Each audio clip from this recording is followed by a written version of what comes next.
A história do consumo é, antes de tudo, a história da forma como os seres humanos se relacionam com os objetos, com a sobrevivência e com o desejo.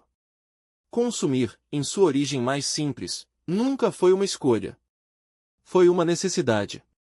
Desde os primeiros agrupamentos humanos, consumir significava obter aquilo que era essencial para viver. Alimento, abrigo, ferramentas básicas.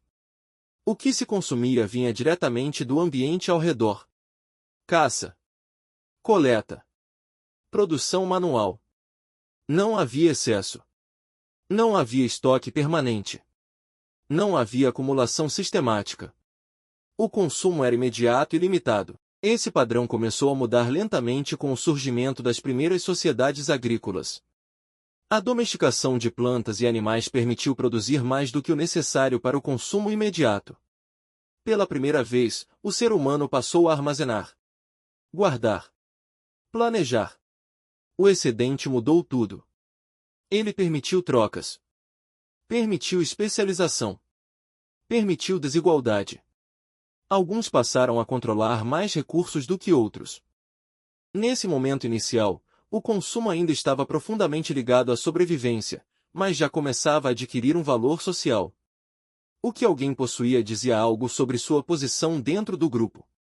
À medida que as sociedades se tornaram mais complexas, o consumo passou a cumprir funções simbólicas. Na antiguidade, objetos não eram apenas úteis. Eles comunicavam status, poder, pertencimento. Roupas, joias, utensílios e alimentos diferenciavam classes sociais. Consumir passou a ser também uma forma de se mostrar ao outro. Mesmo assim, o consumo ainda era limitado. Produzir era difícil, o acesso era restrito. Durante séculos, a maior parte da população viveu com muito pouco. O consumo cotidiano era simples, repetitivo. O luxo existia, mas era reservado a poucos. Na Idade Média, esse padrão se manteve. A economia era majoritariamente agrária. A produção artesanal atendia a necessidades locais. O consumo seguia o ritmo das estações. O que se produzia era o que se consumia. A ideia de escolha ampla praticamente não existia.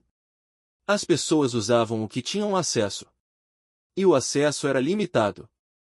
Objetos eram duráveis. Feitos para durar anos. Às vezes, uma vida inteira. Consumir menos não era uma virtude moral. Era uma condição material. Mas mesmo nesse mundo de escassez relativa, o consumo continuava carregando significado. Festividades religiosas, por exemplo, eram momentos de consumo excepcional. Alimentos especiais. Roupas diferenciadas. Objetos simbólicos. O consumo marcava o tempo social. Com o avanço do comércio, especialmente a partir do final da Idade Média, o mundo começou a se transformar. Rotas comerciais ligaram continentes.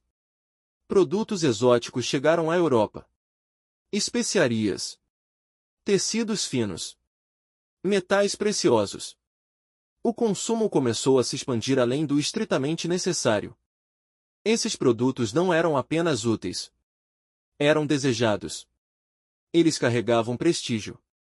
Novidade. Distinção.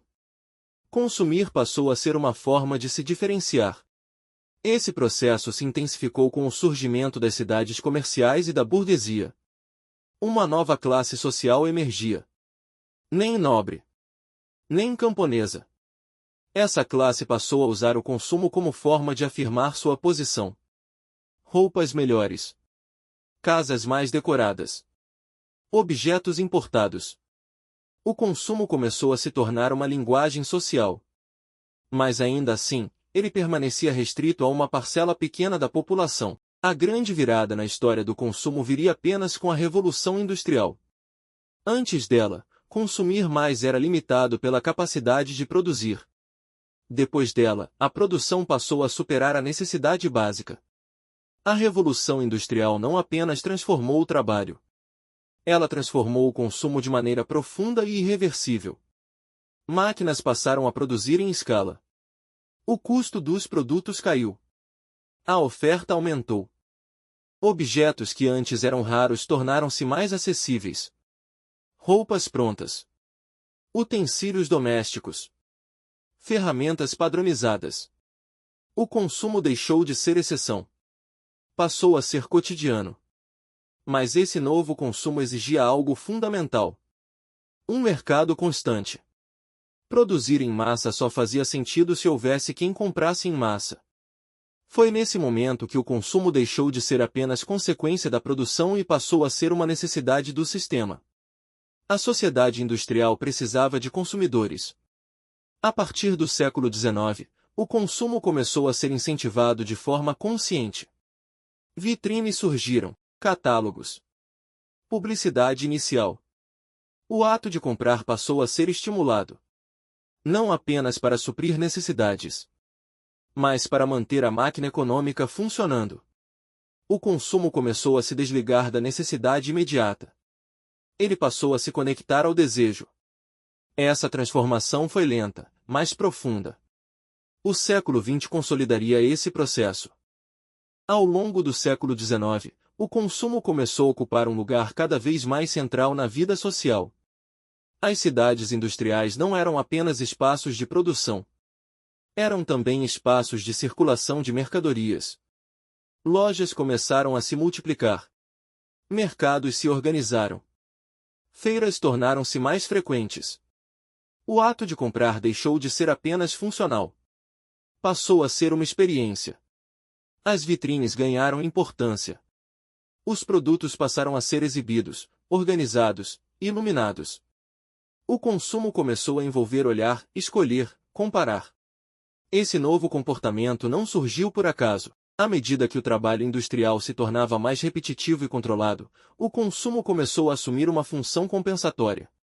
O trabalho era rígido. O consumo oferecia sensação de escolha. Mesmo que essa escolha fosse limitada, ela criava a impressão de liberdade. Esse contraste se tornaria uma marca da modernidade. O século XIX também testemunhou o surgimento das primeiras grandes marcas. Empresas passaram a identificar seus produtos com nomes, símbolos e promessas. Não se vendia apenas um objeto. Vendia-se confiança. Vendia-se qualidade. Vendia-se reputação. O consumo começou a se afastar do anonimato. Comprar um produto específico passou a significar algo. Ao mesmo tempo, o avanço da imprensa ampliou a circulação de ideias e imagens. Anúncios começaram a ocupar espaço nos jornais. Inicialmente informativos. Depois persuasivos. A publicidade ainda era simples, mas já indicava uma mudança profunda. Ela não apenas dizia o que estava à venda, ela sugeria por que aquilo deveria ser desejado. O consumo começava a ser moldado culturalmente. No final do século XIX e início do século XX, esse processo se intensificou. As grandes lojas de departamento surgiram. Esses espaços não vendiam apenas produtos. Vendiam uma experiência completa. Ambientes amplos. Iluminação. Organização por setores. O consumidor era convidado a circular. A explorar. A desejar. O consumo tornava-se parte da vida urbana. Ao mesmo tempo, o crédito começou a se expandir. Comprar deixou de exigir pagamento imediato. Parcelamentos. Fiado. Financiamentos iniciais. Isso ampliou ainda mais o acesso ao consumo. Mas também criou novas formas de dependência. Consumir passou a envolver promessas futuras. A sociedade começava a viver antecipando o que ainda não tinha. O século XX levaria esse processo a outro nível. Após a Primeira Guerra Mundial, o mundo industrial buscava estabilidade. A produção precisava ser retomada. O consumo, estimulado. Nos Estados Unidos, especialmente, consolidou-se o modelo de consumo de massa. Produção padronizada. Salários relativamente estáveis. Crédito acessível. Esse modelo criava um ciclo. Trabalhar para consumir. Consumir para manter o trabalho. A publicidade tornou-se mais sofisticada. Ela passou a associar produtos a estilos de vida. Não se vendia apenas um carro. Vendia-se liberdade. Status. Modernidade. Não se vendia apenas um eletrodoméstico. Vendia-se conforto. Progresso. Felicidade. O consumo começou a ocupar o imaginário coletivo. Ele passou a representar sucesso. Realização. Pertencimento. Após a Segunda Guerra Mundial, esse modelo se espalhou ainda mais. O período de reconstrução foi acompanhado por crescimento econômico em várias regiões. O consumo tornou-se símbolo de normalidade e prosperidade. Casas cheias de eletrodomésticos, automóveis, televisores. A cultura do consumo entrou nos lares. A televisão, em especial, desempenhou papel central. Ela levou publicidade diretamente para dentro das casas. Criou padrões, desejos, aspirações. O consumo passou a ser constantemente estimulado, mesmo fora das lojas. Esse período consolidou a ideia de que consumir era parte natural da vida moderna. Mas também começaram a surgir questionamentos. Não se vendia apenas um carro. Vendia-se liberdade. Status. Modernidade. Não se vendia apenas um eletrodoméstico. Vendia-se conforto. Progresso. Felicidade. O consumo começou a ocupar o imaginário coletivo. Ele passou a representar sucesso. Realização. Pertencimento. Após a Segunda Guerra Mundial, esse modelo se espalhou ainda mais. O período de reconstrução foi acompanhado por crescimento econômico em várias regiões. O consumo tornou-se símbolo de normalidade e prosperidade.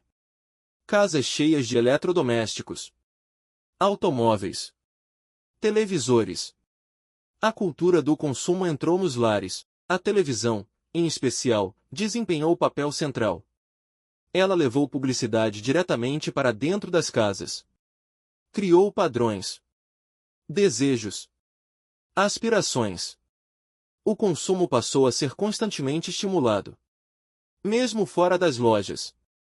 Esse período consolidou a ideia de que consumir era parte natural da vida moderna. Mas também começaram a surgir questionamentos. À medida que o consumo crescia, os impactos se tornavam visíveis. Desigualdade, endividamento, poluição. O consumo deixou de ser apenas uma prática econômica. Tornou-se um tema social. Pensadores começaram a criticar o consumismo. Não o consumo em si, mas o excesso. A lógica da substituição constante. A ideia de que a felicidade poderia ser comprada começou a ser questionada. Ainda assim, o modelo continuou se expandindo. Na segunda metade do século XX, o consumo tornou-se global. Marcas internacionais atravessaram fronteiras. Produtos padronizados chegaram a diferentes culturas. O consumo passou a criar identidades transnacionais. Usar certas marcas significava pertencer a um mundo globalizado. Ao mesmo tempo, culturas locais foram impactadas. Hábitos tradicionais deram lugar a novos padrões. O consumo tornou-se uma força cultural poderosa. Com o avanço da tecnologia, especialmente no final do século XX, novas mudanças ocorreram. A informatização, a logística avançada, a produção flexível. O consumo tornou-se mais rápido, mais acessível e também mais descartável. Produtos passaram a ter ciclos de vida mais curtos. A moda acelerou. A obsolescência tornou-se parte do sistema. Consumir deixou de ser adquirir algo para usar por muito tempo. Passou a ser substituir. Essa lógica marcou profundamente o início do século XXI. O consumo digital transformou novamente a experiência. Comprar tornou-se instantâneo. Um clique. O mercado passou a acompanhar o consumidor em tempo real. Dados, algoritmos, personalização. O consumo tornou-se mais invisível, mas também mais presente. Ele se infiltrou no cotidiano. Ao mesmo tempo, surgiram novas reflexões. Sustentabilidade, consumo consciente, impacto ambiental. O modelo de consumo começou a ser questionado de forma mais ampla. A história do consumo mostra que ele nunca foi estático. Ele evoluiu junto com a sociedade. Mudou conforme a produção mudou. Conforme a cultura mudou. Conforme as relações sociais mudaram. Consumir sempre foi mais do que adquirir objetos. Foi uma forma de se relacionar com o mundo. E essa relação continua em transformação. Ao longo do tempo, o consumo deixou de ser apenas uma prática material e passou a se tornar uma linguagem social. As pessoas passaram a se expressar por meio do que consomem. Roupas, objetos, marcas e experiências passaram a comunicar identidade. Quem sou? A que grupo pertenço? O que valorizo? Esse fenômeno não surgiu de forma repentina. Ele foi construído gradualmente. À medida que as sociedades se tornaram mais complexas e urbanizadas, o consumo passou a funcionar como um código social. Em cidades grandes, onde as relações pessoais são mais impessoais, os objetos ajudam a comunicar quem somos. O consumo passou a preencher lacunas simbólicas. Ele ajudou a criar pertencimento em um mundo cada vez mais fragmentado. No século XX, especialmente após a consolidação da cultura de massa, essa lógica se intensificou. A publicidade não vendia apenas produtos. Ela vendia narrativas. Histórias sobre sucesso. Juventude. Beleza. Liberdade. Consumir passou a ser associado à construção do eu. Esse processo teve impactos profundos na forma como as pessoas se percebiam. A identidade tornou-se algo que podia ser montado, ajustado, atualizado. Comprar algo novo passou a significar renovar a si mesmo. Esse vínculo entre consumo e identidade tornou-se uma das marcas centrais da modernidade tardia, mas também trouxe tensões. Se a identidade depende do consumo, ela se torna instável.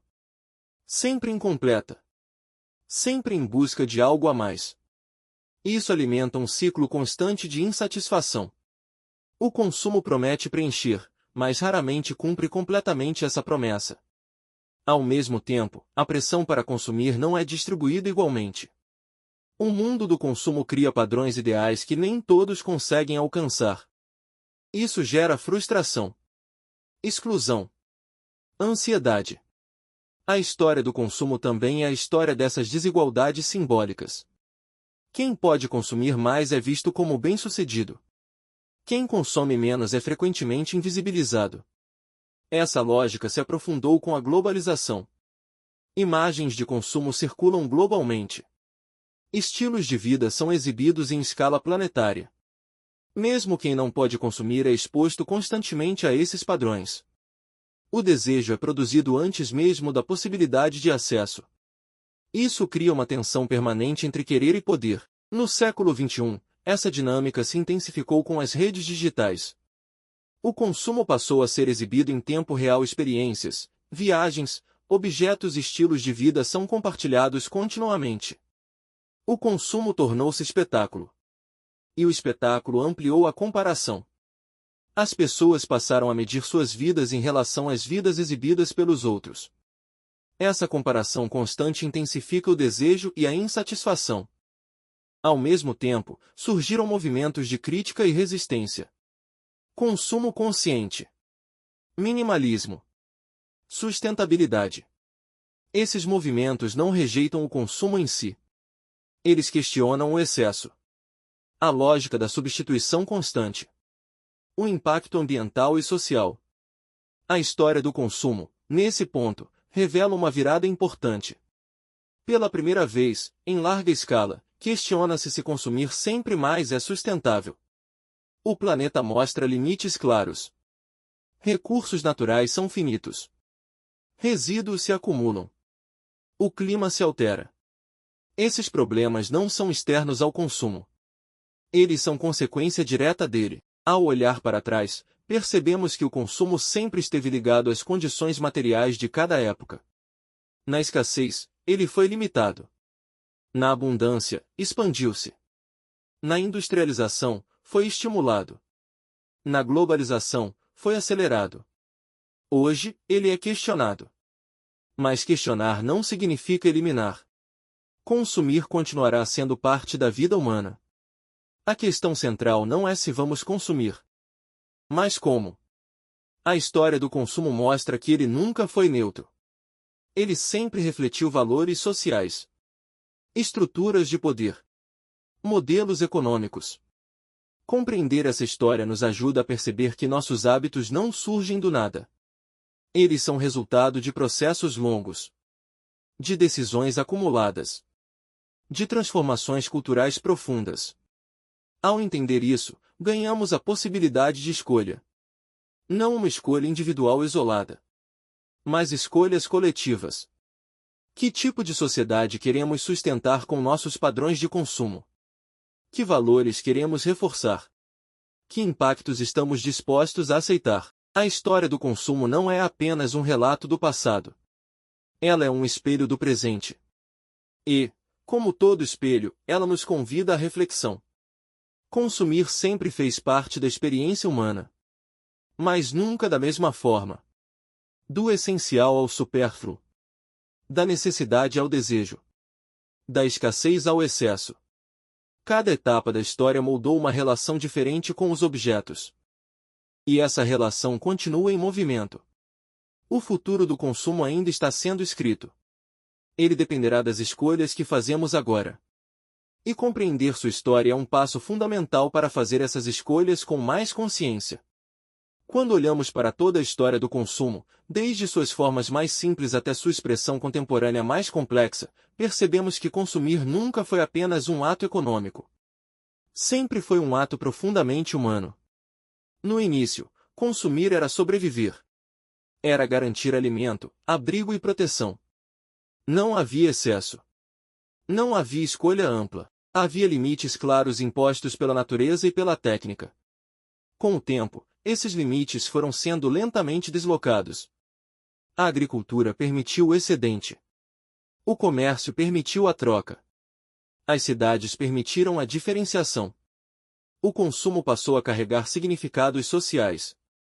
Quem consumia o que dizia algo sobre quem a pessoa era. Mas ainda assim, o consumo permanecia contido. Produzir era difícil. Transportar era caro. A maioria das pessoas vivia com pouco. A grande ruptura veio quando a capacidade de produzir passou a superar a necessidade imediata de consumir. A Revolução Industrial criou um mundo onde o problema deixou de ser produzir o suficiente e passou a ser vender o suficiente. A partir desse momento, o consumo deixou de ser apenas consequência da vida social e passou a ser um de seus motores centrais. A sociedade industrial precisou ensinar as pessoas a consumir, e fez isso por meio de imagens, narrativas e desejos. O consumo passou a ser associado a progresso, felicidade e realização pessoal. Não porque isso fosse uma verdade universal, mas porque o sistema precisava dessa associação para se manter. Ao longo do século XX, essa lógica se aprofundou. O consumo tornou-se cotidiano, normalizado, esperado. Ele passou a organizar o tempo, os sonhos e as expectativas. Trabalhar passou a ser, em grande parte, trabalhar para consumir. E consumir passou a ser uma forma de dar sentido ao trabalho. Esse ciclo moldou gerações. Mas, ao mesmo tempo, ele trouxe contradições cada vez mais visíveis. A promessa de felicidade pelo consumo mostrou seus limites. O excesso gerou desperdício. A abundância gerou desigualdade. A história do consumo revela que quanto mais ele se expandiu, mais complexa se tornou a relação das pessoas com os objetos. Consumir deixou de ser apenas adquirir algo útil, passou a ser uma tentativa de preencher vazios simbólicos, de afirmar identidade, de pertencer, de se diferenciar. O consumo passou a carregar expectativas que ele nunca poderia cumprir plenamente. Isso não significa que consumir seja errado. Significa que ele não é neutro. Ele reflete valores, modelos de sociedade, prioridades coletivas. No mundo contemporâneo, essas questões tornaram-se ainda mais urgentes. Vivemos em uma era de consumo acelerado, instantâneo, global. Compramos sem tocar. Escolhemos sem ver. Descartamos rapidamente. O consumo tornou-se invisível, mas constante. Ao mesmo tempo, os impactos se acumulam. O planeta revela seus limites. Recursos se esgotam. Resíduos se acumulam. A história do consumo nos mostra que isso não é um acidente. É consequência de escolhas históricas. Escolhas que privilegiaram crescimento contínuo sem considerar equilíbrio. Mas a história também mostra algo importante. Nada disso é imutável. Assim como o consumo mudou ao longo do tempo, ele pode mudar novamente. A forma como consumimos hoje não é natural nem inevitável. Ela é resultado de processos históricos específicos. E processos históricos podem ser transformados. Compreender a história do consumo nos devolve algo fundamental. Consciência. Consciência de que nossos hábitos são aprendidos. De que nossos desejos são moldados. De que nossas escolhas individuais fazem parte de dinâmicas coletivas.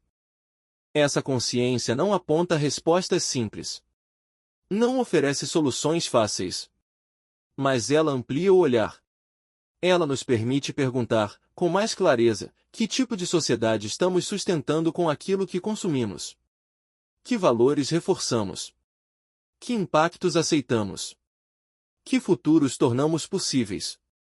A história do consumo não termina aqui. Ela continua sendo escrita todos os dias. Em cada escolha. Em cada compra. Em cada recusa.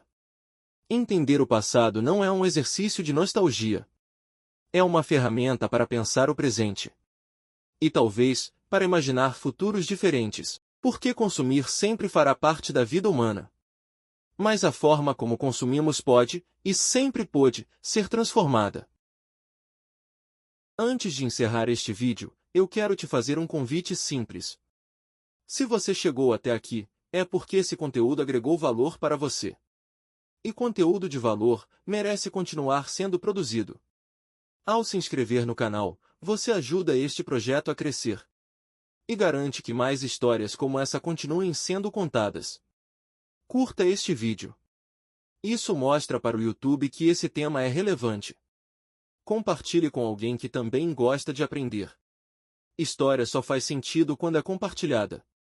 E deixe seu comentário. Diga o que mais te chamou a atenção, ou qual tema você gostaria de ver nos próximos vídeos. A sua participação faz toda a diferença. Inscreva-se no canal, curta o vídeo, compartilhe. E deixe seu comentário. Assim, continuamos explorando a história juntos.